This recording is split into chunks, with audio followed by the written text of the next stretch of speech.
Thank you very much. It was just announced by Attorney General Barr that they've caught the killer of Legend Tafaro, horribly shot, young man, wonderful young man. And we have this just came out 2 minutes ago. So Attorney General Barr just announced, as you know, we named Operation Legend after Legend Tafaro, where we're going to be helping out and are in the process of helping out cities throughout our country that have difficulty with crime, in particular certain types of crime. So that's really good news. They caught the killer of Legend. Today we saw Joe Biden continue to politicize a pandemic and to show his appalling lack of respect for the American people. That's what it is. At every turn, Biden has been wrong about the virus, ignoring the scientific evidence and putting left-wing politics before facts and evidence. Sleepy Joe opposed both the China and the Europe travel bans. You know that. He opposed the China travel ban that I instituted very early and the Europe travel ban that I instituted quite early. If he had followed, if we went after and listened to his advice, hundreds of thousands more people would have died. This is according to many people. I believe that Dr. Fauci agreed with that. He said that President Trump made a great decision when he put the ban on China. Joe Biden wants to fling open American borders, allowing the pandemic to infiltrate every U.S. community based on his policies. He wants to have ridiculous open borders. I've been saying from the first day I started campaigning for this great office that you have open borders, you don't have a country. You don't have a country with open borders. So he wants open borders. The Democrats want open borders. And if you take a look at our southern border, we would have criminals pouring through. The wall is getting close to 290 miles long, and it's having a huge impact. So we disagree with him on that. That's one of the many things that we disagree with.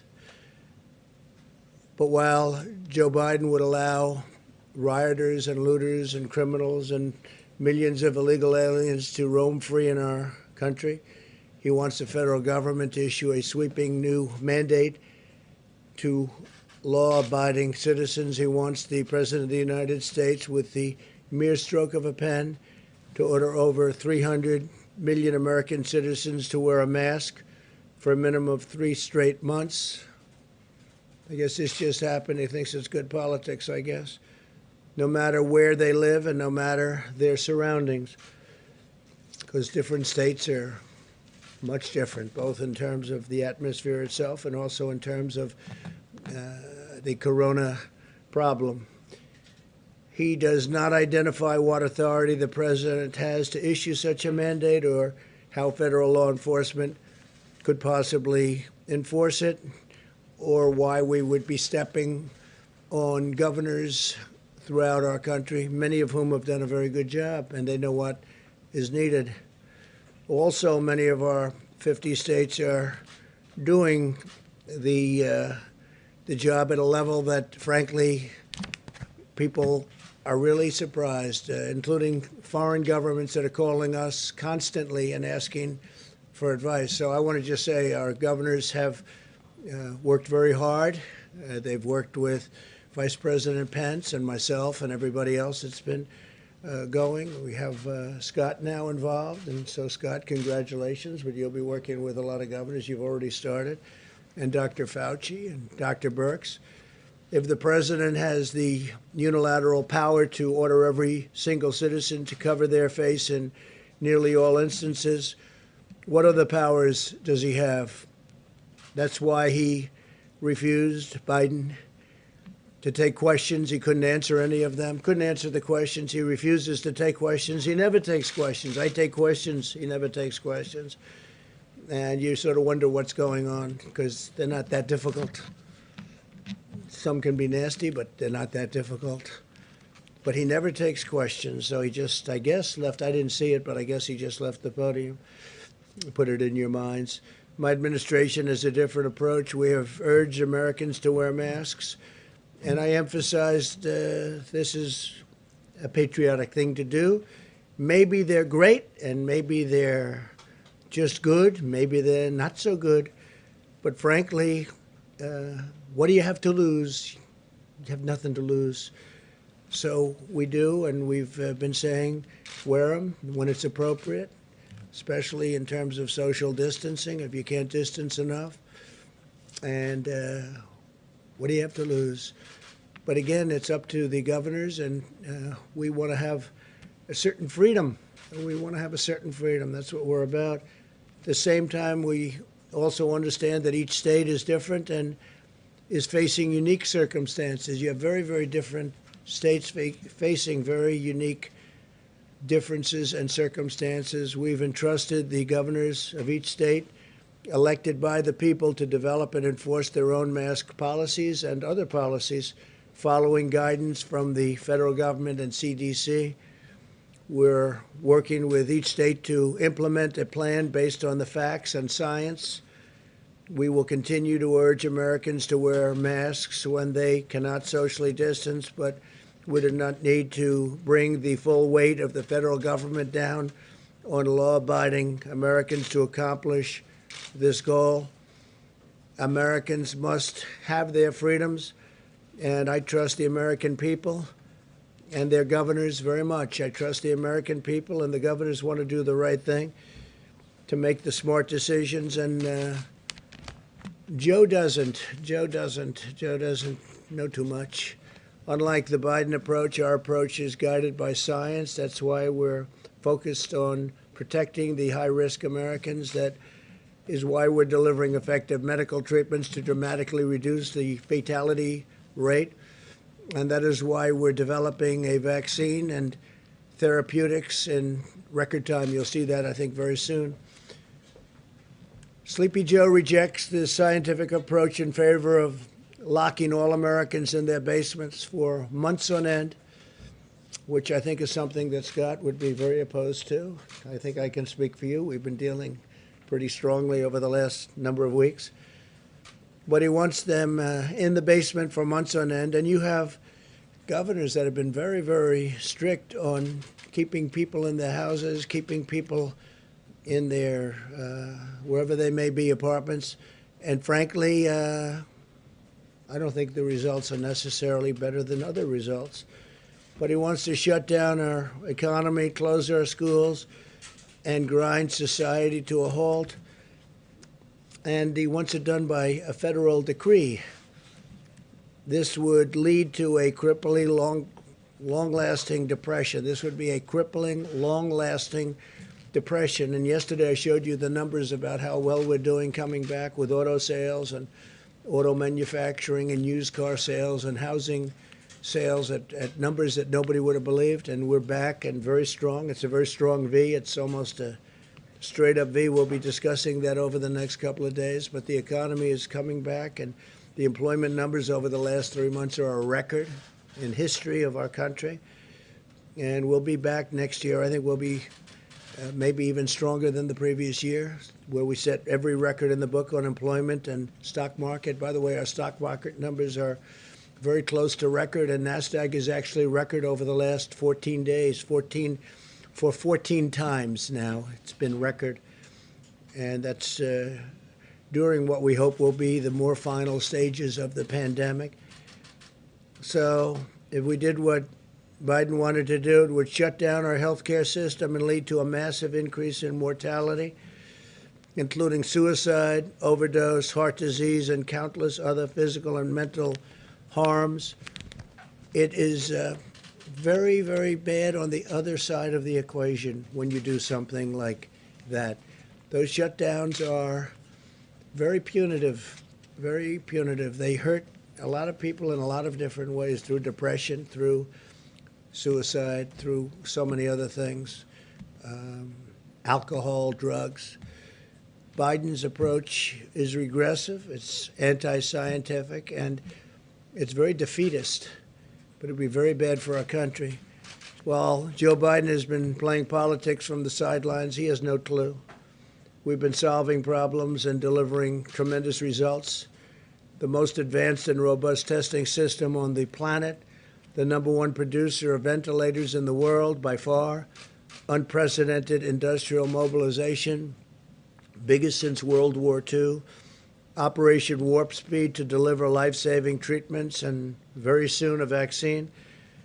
What a plan by Joe Biden has actually laid out would do, we've really already accomplished. In fact, many of the things that was well reported over the last few days, every single thing he said to do, every single thing we did, and we did them well. So Biden has no idea on his own. He only knows what he thinks we should do, and he spews it out, and then I guess you could say he plagiarizes, and he really did in our case, because every single one of the events, I think, Kaylee, we can say that was something we had already done. So we'll defeat the virus, but not by hiding in our basements. He's got to come out of his basement. We'll defeat this virus through a common sense mitigation effort, shielding those at highest risk and unleashing America's medical and scientific genius, which is what it is. And we've already been doing it, and we're very close to having something that's going to be very, very special in the form of therapeutics and vaccines. To Joe, I would say stop playing politics with the virus, too serious. Partisan politics has no place here. It's a shameful situation for anybody to try and score political points while we're working to save lives and defeat the pandemic. In times of national challenge, Americans, and we are, by the way, we are working with countries from all over the world, and they're trying to learn from us. And some of the countries that you spoke most well about are having a tremendous surge right now, but it'll work out. But Americans must unite together, and they must put politics aside and have to really unite for a common good. 3 vaccines are in the final stage of clinical trials. They're doing really well. We're producing the most promising vaccine candidates in advance. As you know, part of the largest industrialization ever. It's incredible when I meet with heads of companies that are doing this, that are the best companies anywhere in the world. It's incredible where they are, how they're doing, and the speed with which they're doing it, and also the speed with which the FDA is approving things. Because by any other standard, you would have been 2 or 3 years away from being at the point that we're at. By the end of this week, we will have shipped 1,846 rapid point-of-care testing devices to nursing homes, which are a very important source, as you know, for people that are not handling the plague from China very well.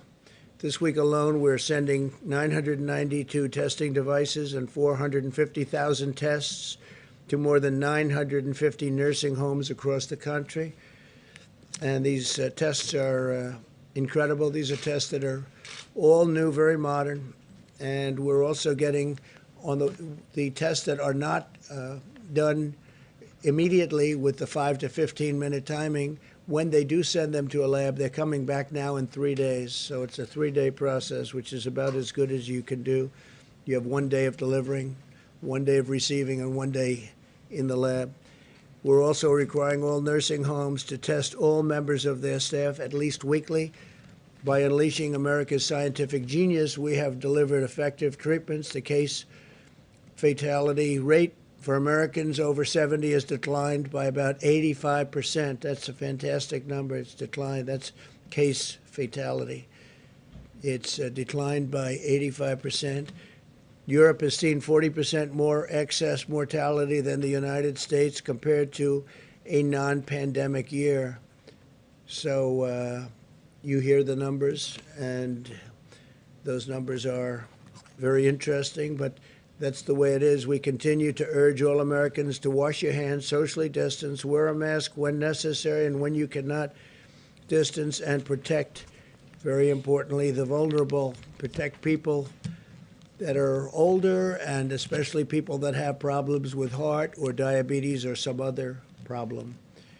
Earlier today, very exciting news, very big news all over the world. They're talking about it all over the world. It was amazing. We finalized a historic peace agreement between Israel and the United Arab Emirates. After half a century, Israel and the United Arab Emirates will fully normalize their diplomatic relations. Nobody thought this was something that could happen for a long time.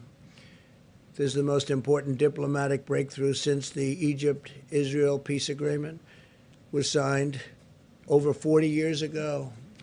We have Ambassador to Israel, David Friedman, here. Thank you, David, for being here. We very much, you would agree that this was a big day for Israel and a big day for the world. Good. Thank you, David. You've been fantastic, too. Fantastic ambassador and representative of our country. Thank you very much. The deal that was reached today will enable Muslims to have far greater ability to visit many historic sites in Israel and to peacefully pray at the Al-Aqsa Mosque, which is very important to them, which they've wanted to have access to for many, many decades. This is a monumental step to forging ties of cooperation in the Middle East, and I think you're going to have other countries come forward. I can tell you we already do, and they want to make a deal. They could have peace in the Middle East. It would be fantastic. Israel is also suspending settlements in the West Bank, which is a big deal, a bold step toward achieving peace. Israel and the United Arab Emirates have also agreed to immediately expand and accelerate scientific collaboration to develop effective treatments and vaccines to defeat the China virus. They've both been hit. Virtually every country has been hit, 188 countries, and to save lives in their region and in their world. So they are working very much on the vaccines also with us. And again, some very good news is going to take place with respect to that. Our unprecedented diplomatic engagements laid the groundwork for this historic peace agreement, which was just announced a little while ago today. We will not rest as we continue to work toward a world of greater harmony and prosperity for all. I want to thank Prime Minister Benjamin Netanyahu of Israel and Crown Prince Mohammed bin Zayed of the United Arab Emirates, two fantastic people, for their vision and their leadership, and I look forward to hosting them at the White House very soon to formally sign the agreement. We'll probably be doing it over the next, I would say, 3 weeks, and they'll be coming to Washington. So that was a tremendous day. That was a tremendous thing that happened, and it's a great sign. We have a lot of other interesting things going on with other nations also having to do with peace agreements, and a lot of big news is coming over the next few weeks, and I'm sure you'll be very impressed, and more importantly, it's a great thing for our country, a great thing for the world.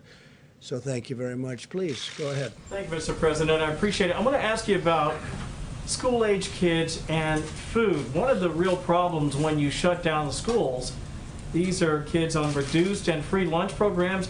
They need these meals to make it through their day, and with districts shutting down school, what, if anything, can the federal government do to make sure that the kids still get decent meals as long as the schools are out? Well, you know, we don't want the schools shut down. We want the schools to open, and especially very young children handle it, all children, but especially very young children handle it very well. So we want schools open. We don't want to be in that position. We want schools open. We've made payment, and we would, frankly, if the school isn't going to open, we would much rather follow the child with the payment, give the money to the child, meaning the parents of the child, and let the parents do what they have to do, including bringing the child to another school. Because we're finding that whether it's parents or children, people want to get back to school. They want to have their life back. Some people say they don't want, the Democrats don't want schools open because that's where you have a lot of polling booths. And if you have a school closed, you can't very easily have polling booths at the school. And that's becoming, I think maybe we'll be able to show that as fact. But That's another thing that they're doing to try and keep people away from the polls. So we have to look into that, but it's, you've been reading about it, I've been reading about it, and I don't like it. But we'd like to see the schools open. Then we don't have that problem. Good question. Thank you, Chris. Mr. President, what's your understanding of how long Israel will suspend its West Bank annexation plan? What do you think? Tell me. Well, we're putting all our eggs into the basket of peace. We have an agreement with the Emirates. We're going to nail down all the details, embassies, overflights, commercial. Then we're going to extrapolate that to the rest of the region. How long that takes, I can't tell you, but we've prioritized peace over the sovereignty movement. But it's not off the table. It's just something that will be deferred until we give peace every single chance. And what do you want the Palestinians to take away from this deal, since they're not really a party to it? Well, but they are supported largely by some of the countries that we're talking to and that have already signed, you know, in the case of the one country, but others will be following. And I think the Palestinians will, without saying it necessarily yet, I think they very much want to be a part of what we're doing. And I see ultimately the Palestinians, I see peace between Israel and the Palestinians. I see that happening. I think as these very big, powerful, wealthy countries come in, I think the Palestinians will follow quite naturally. Yeah, please. Do you believe that a deal could have been reached without Israel's agreement to temporarily suspend annexation?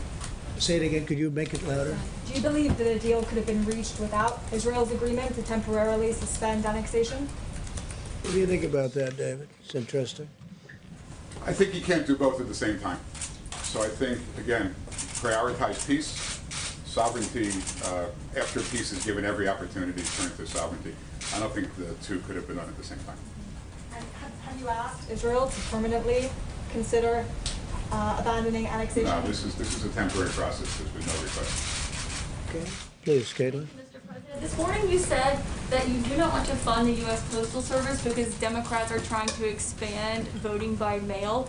So I've got two questions for you. One, are you threatening to veto any legislation that includes funding for the post office? No, not at all. No. So you would sign something that does include funding? A separate thing, I would do it. But one of the reasons the post office needs that much money is to have all of these millions of ballots coming in from nowhere, and nobody knows from where and where they're going. You saw what happened in Caitlin in Virginia. It was 500,000 applications coming in, going all over the state. Nobody even knows where they came from. You saw what happened in New York, which was a disaster with Congresswoman Carolyn Maloney. It was a basic disaster. And you see Paterson, New Jersey, what's going on there. And we can give you many other locations and sites. What has happened is that's part of a big negotiation. That's actually small part of a big negotiation to get more money to people that it wasn't their fault. It was China's fault. And post office is part of it. Another part of it is they want $3.5 billion just for the ballots themselves. Why it's so much, I don't know, but that's what the Democrats want. But if the bill isn't going to get done, that would mean the post office isn't going to get funded. And that would also mean that the $3.5 billion isn't going to be taken care of. So I don't know how you could possibly use these ballots, these mail-in ballots. Absentee ballots, by the way, are fine. But the universal mail-ins that are just sent all over the place, where people can grab them and grab stacks of them and sign them and do whatever you want, that's the thing we're against. But isn't that precisely the problem, is that you're saying you do not want to give this post office funding in this coronavirus legislation? They say they need it so they can be prepared. So if the pandemic is still going on in November when the election happens and people don't feel safe to go vote in person, they can vote by mail, and it can be safe and it can be secure. I can understand the post office, and if we could agree to a bill, the overall bill, which is obviously a much bigger number than just the post office, that would be fine. But they have the post office as one of their requests. It's their request. Right, but this morning you said you were against it, didn't you? I'm only against, what I'm against is I'm against doing anything where the people aren't taken care of, and the people aren't being taken care of properly. We want people to get money. It wasn't their fault that they got shut down. They got shut down by China. So whether it's the post office or whether it's the $3.5 billion. You know, they're asking for $3.5 billion just for the universal mail-in ballots, but they're not willing to make a deal. These are 2 points within a very big deal. The thing they want more than anything else, Caitlin, and you know this, is bailout money for the states and for the cities that are in trouble, which, for the most part, are Democrat-run states and cities. So New York has a problem, California has a problem, Illinois has a tremendous problem, and others. They want to be able to bail out these states, and we don't want to be doing that, or certainly don't want to do it to the extent. They're looking for $1 trillion. We don't want to be doing that. Please, go ahead. I'm just really confused, because this morning you said they need that money in order to make the post office work so it can take all these millions and millions of ballots, and you said that would be fraudulent. So it sounded like Well, you said you're bluffing. I said it will end up being fraudulent, because if you look at what's happened over the last few weeks, just look at the few instances where this has happened, it's turned out to be fraudulent. Fraud. Well, if you look at New York, it was fraudulent. If you look at Paterson, New Jersey, it was fraudulent. Of course there is. The whole thing is a mess. In fact, Carolyn Maloney's opponent he's gone crazed. He said they took the election away from him, and he may be right. I think they should redo that election. And if you look at Virginia, it's terrible. Look at some of the things that have happened in California. Look at California, where they found 1 million non-eligible voters. That was done by Judicial Watch, Tom Fitton and Judicial Watch. We have to have an honest election. And if it's not going to be an honest election, I guess people have to sit down and think really long and hard about it. But if the post office, if they're not going to approve a bill, and the post office therefore won't have the money, and if they're not going to approve a big bill, a bigger bill, and they're not going to have the $3.5 billion for the universal mail-in votes, how can you have those votes? What would mean is the people will have to go to the polls and vote, like the old days, like 2 years ago, 3 years ago, 4 years ago. They have to go to the, it doesn't say anybody's taking the vote away, but it means that the universal mail-ins don't work. Absentees do work. It's a very different thing. An absentee, where you make an application and you send it in, they send you a vote, it's different. But, so Caitlin, I'm not saying anything wrong with voting. I want them to vote. But that would mean that they'd have to go to a voting booth like they used to and vote. Even if they don't feel safe voting in person, people want to vote by mail because. Well, they're going to have to feel safe, and they will be safe, and we will make sure that they're safe. And we're not going to have to spend $3.5 billion to do it. And when you go to a voting, it would be wonderful if we had voting ID, and some states have that, and some states don't because they can't get it passed. Most states want it. But we want people to vote, but we want people to vote so when they vote, it means one vote. It doesn't mean ballots all over the place. You saw what was happening in Virginia, where piles of ballot applications are dropped all over the state. They had them named after dogs. They had them named after dead people. We want to have an accurate vote. I'm not doing this for any reason. Maybe the other turns out to be my advantage. I don't know. I can't tell you that. But I do know this. I just want an accurate vote. And it's a fair question, by the way. So does everybody else. Okay. Mr. President, how does the accord today between Israel and the UAE help struggling and persecuted Christians in the Middle East? Help what? How does it help struggling and persecuted Christians in the Middle East, the deal today? Well, I think it's going to. I think it's a big start. And you're right about that. Christians have been persecuted by some countries in particular in the Middle East. And I think this is a big start. It's going to be a very strong start, very powerful start. And it's something that I will tell you, I've told David, and I've told every one of our negotiators, if you look at the way Christians have been treated in some countries, it's beyond disgraceful. It's if I had information and if I had absolute proof, some of the stories that we've heard, which is not easy to get, I would go in and do a number to those countries like you wouldn't believe what they do to Christians in the Middle East, and it's disgraceful. It's disgraceful. You're right. It's a very big part of the overall negotiation. And as countries come in, for instance, UAE has agreed very strongly to represent us. I think they will very well with respect to Christianity, because in the Middle East it's not treated well. It's not treated well at all. It's treated horribly and very unfairly, and it's criminal what's happened. And that's for many, many years. I think it's a great question and it's a very unfair situation. Please go ahead. Thank you, Mr. President. Larry Kudlow said that there's a routine check-in call with China on the Phase 1 trade deal. My question is, what if they bring up TikTok and also WeChat?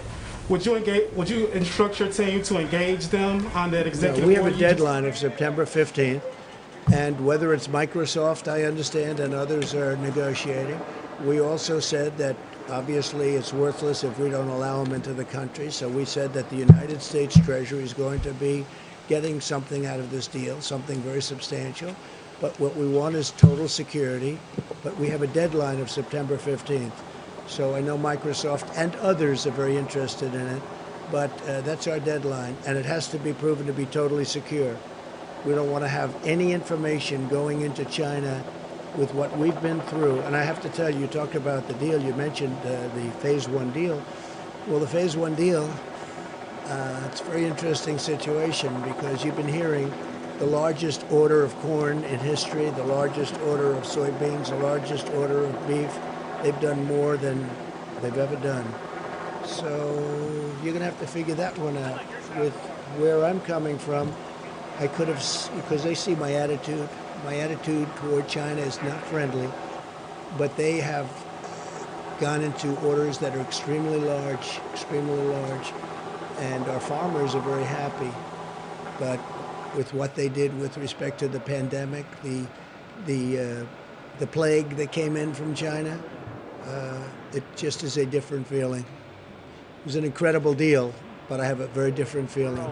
But they are giving the Midwest, our farmers, among the largest orders they've ever Just seen. after 3:30 p.m. Somebody this told me afternoon, the today, Gwinnett Bob County Police Lighthizer, Department that it's about responded to a 40% 911 call in reference to a what male they're that was selling lying now in the is parking lot going to China. at the In-Town Suites at 1950 So Willow Trail maybe Parkway. they're trying to make me When officers arrived at the scene, they located change a my male mind in the a little parking bit, lot suffering from at least one because gunshot you know my wound. attitude That on male was China, later and it's transported not- to a it local hasn't been hospital very where he good. died from his injuries. Well, we're At not this time, talking to them. No, investigators we're have talking arrived to at the the crime companies. scene In unit. theory, it's a They've company, begun but it's a speaking with company within witnesses China and that means canvassing the China. area to try and And find evidence. the deal will have to be At this time, it's a substantially very preliminary beneficial to portion the of the United States, investigation. and We we do need not total have a security. motive. Okay? And we are asking the general public to have information on the homicide to please contact Gwinnett County Say Police whether you Department, yourself or if think they wish to that remain anonymous, annexation should be contact off the Atlanta table Crime for Stoppers. Israel, and if so, have you communicated that to So not off Prime the Minister? table. No, it's something they've discussed, but Israel has agreed not to do that. I mean, more than just off the table. They've agreed not to do it. And I think that was very important, and I think it was a great concession by Israel, and I think it was a very smart concession by Israel. But, David, do you have anything further to add on Prime that? Minister was pretty clear today at his own press conference that he considers this to be a temporary suspension and that the deal would still be open to him at some point in the future. I'm asking what you think he should do. Should he Well, actually right now, write it all I off? can say, it's off the table. So I can't talk about sometime into the future. That's a big statement. But right now, it's off the table. Is that a correct statement, Mr. Ambassador? Yes, the word suspend was chosen carefully by all the parties. Suspend by definition, look it up, that means temporary halt. It's off the table now, but it's not off the table permanently. Go ahead. Mr. President, thank you so much. Just to follow to some of the questions that Caitlin was asking, you said you do want an accurate vote. That's Would right. you direct the Postmaster General to reverse some of the policy changes that have No, occurred not at there all. in order to prevent delays? No, I wouldn't do that at all. No, I want the post office to run properly, but, which makes sense, they would need a lot more money if they're going to be taking in tens of millions of ballots that just come out of the sky from nowhere, and so they need additional financial help. It's a part of the bill that the Democrats don't want to make because they want $1 trillion, much bigger part of the bill. They want $1 trillion to go to states that are run by governors who happen to be Democrats who have not done a good job for many, many years. And those are states that owe a lot of money and need a lot of money, and they're talking about $1 trillion. So the post office and the $3.5 billion for the votes themselves, which sounds like a lot of money they're looking for. $3.5 billion. Think of that, $3.5 billion to have mail-in ballots. Again, absentee good, universal mail-in very bad. Please. Just one quick follow-up. Given that the negotiations are still ongoing about whether to get more money to the Postal Service, why not put more resources and more money yourself. Find a way to do that to make sure there is a Well, they free can and do it fair very easily. All they have to do is make a deal. If they make a deal, the Postal Service is taken care of. The money they need for the mail-in ballots would be taken care of if we agree to it. That doesn't mean we're going to agree to it. But all they have to do is make a deal. But again, more important to them is not that. That's a lot of money, but it's small time compared to the other. What they want to do, and very, very, very strongly what they want to do, is bail out cities that are run by Democrats and have been for many years. And these cities and states have done very badly, and they desperately need money for that. And we're open to something, but we're not open to the kind of money that they need. Go ahead, please. Mr. President, very quickly, my question to you is just what are Just you 1 doing- second, please. Go What are ahead. you doing as president to make sure there is a free and fair election? That the what? What are you doing as president to make sure there is a free and fair election? So everyone talks about Russia, Russia, Russia. They talk about China, China. They talk about all of these different countries that come in and run our elections, which is false.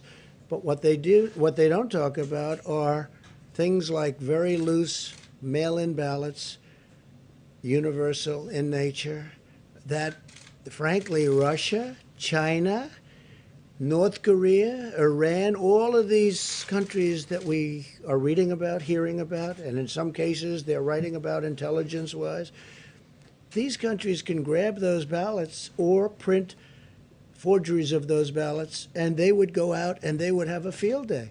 This is the easiest way for the mail-in ballots, is the easiest way for a country like a China or a Russia or a North Korea or Iran. I hear Iran too, that was part of the report.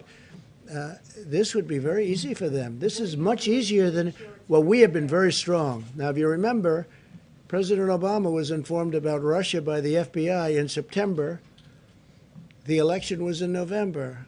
President Obama decided to do absolutely nothing about it. People don't mention that very much anymore. That's a lost fact.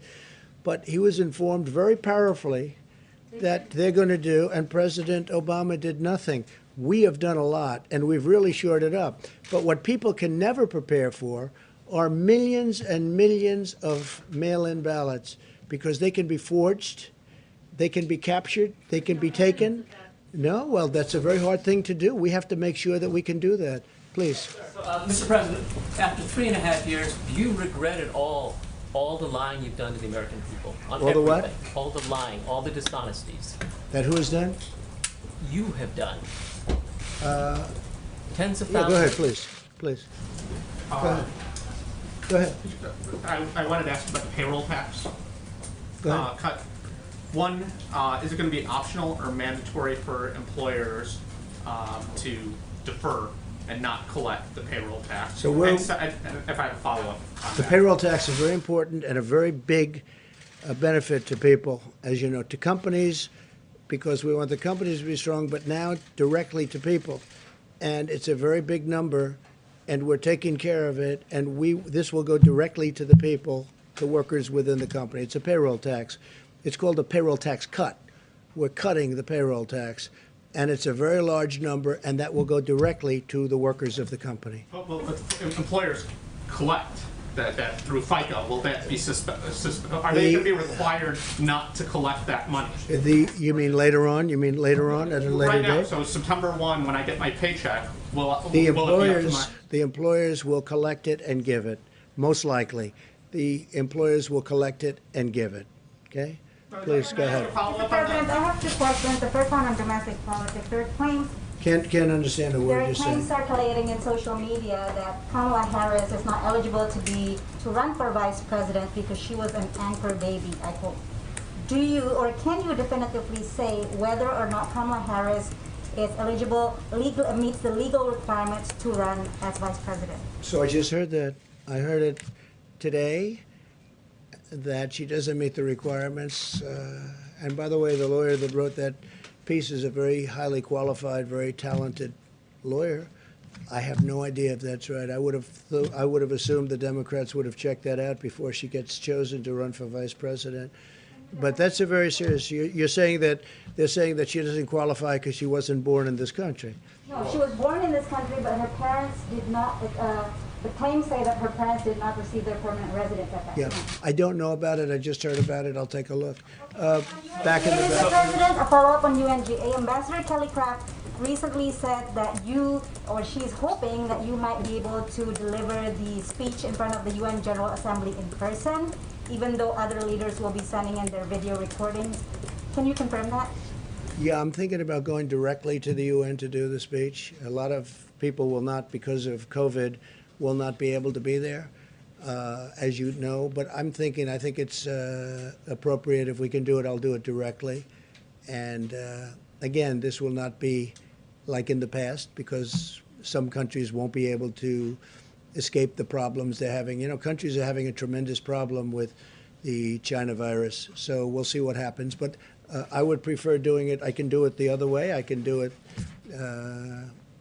viral, as they say. I can do it in that form. But I'd rather be at the United Nations, deliver it. I think it better represents the country.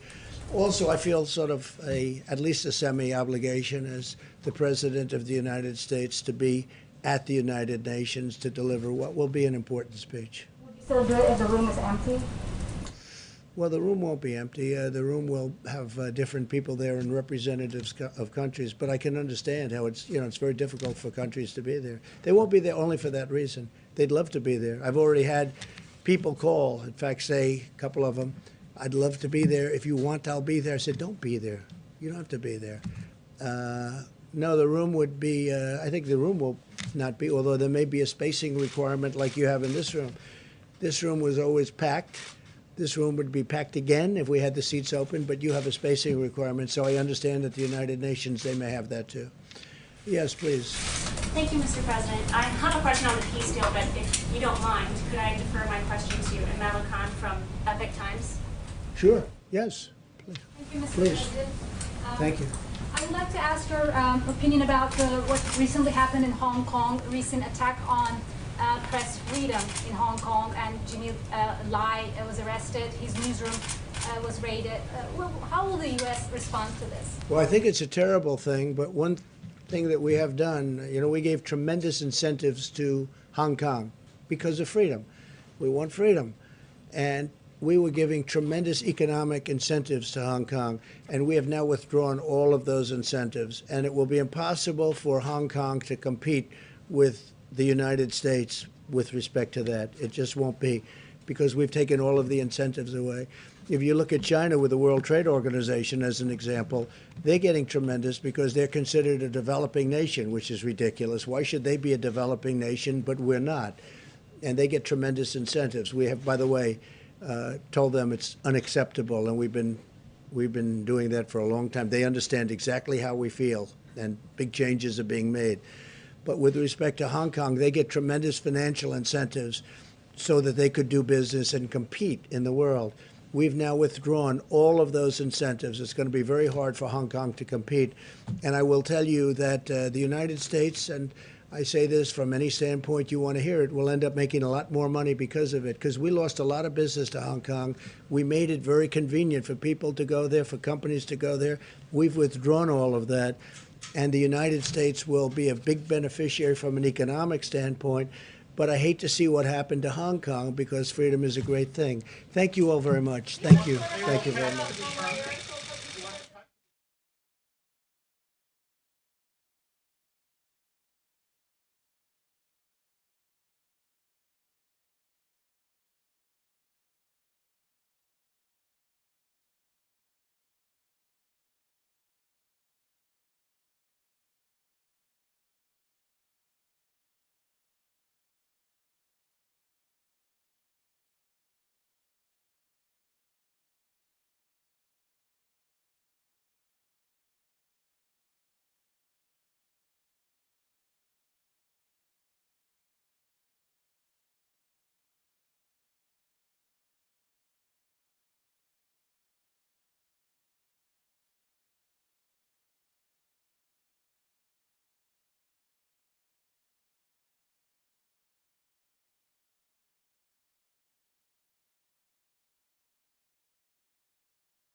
Elect me, your taxes are going to be raised, not cut. That means middle-class families, small businesses, and seniors pay higher taxes. It's the biggest tax increase in history. Citizenship for 11 million undocumented folks. That means 11 million illegal immigrants competing for American jobs, eligible for free health care, Social Security, and Medicare. America can't afford Joe Biden. I'm Donald J. Trump, and I approve this message. Even though some things are far away, we plan for them ahead of time because they're important. When it comes to your celebration of life, it's really no different. You want to plan ahead now so your family doesn't have to later, and create a service that reflects your values, character, and traditions, no matter what they may be. Tell Reggie I'm all At done Dignity speeding the Memorial, video. we listen to every detail Okay, thanks. and make sure everyone is remembered.